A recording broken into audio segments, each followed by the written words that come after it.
Karibu tuendelee na michakato ya kimorfolojia. Katika vipindi vilivyopita tumeeleza kuhusu aina za michakato ya kimorfolojia kwa mujibu wa Chomsky na Hare ambao ni waanzilishi wa kirunzi cha sarufi geuzi zalishi, yaani kutumia kanuni chache kuwasilisha vitu vingi.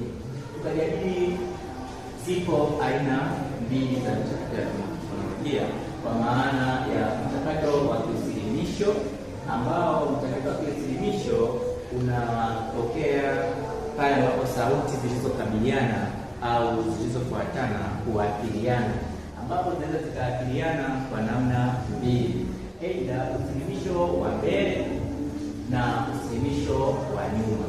Tunapozungumza usilimisho wa mbele nishaeleza na usilimisho wa nyuma nishaeleza katika kipindi kilichopita, ambazo hizi usilimisho wa mbele na usilimisho wa nyuma zinakuwa na aina zake, ambao usilimisho karibu na usilimisho mbali. Katika aina ya kwanza tunapata michakato kama uyeyushaji, tunapata usilimisho pamwe wa nadhari, tunapata muungano wa irabu, tunapata tangamano la irabu na michakato kadha wa kadha. Lakini tunayo aina ya pili ya mchakato wa kimorfolojia ambayo inaitwa michakato isiyo ya kiusilimisho.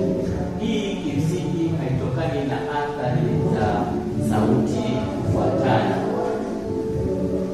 Hii ni mchakato ambayo inatokea zaidi katika maneno ya mkopo, na pia hayatokani na athari za kuwasiliana.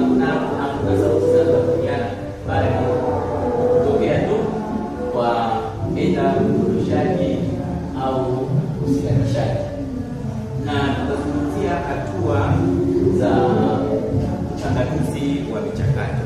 Tumezungumza katika kipindi kilichopita hatua za uchanganuzi wa michakato, lakini kabla tuanze kuchanganua michakato yetu, lazima tuangalie alama za msingi. Kama tulivyosema kwamba tunatumia kirunzi ambacho kinaeleza kanuni chache kuwasilisha vitu vingi.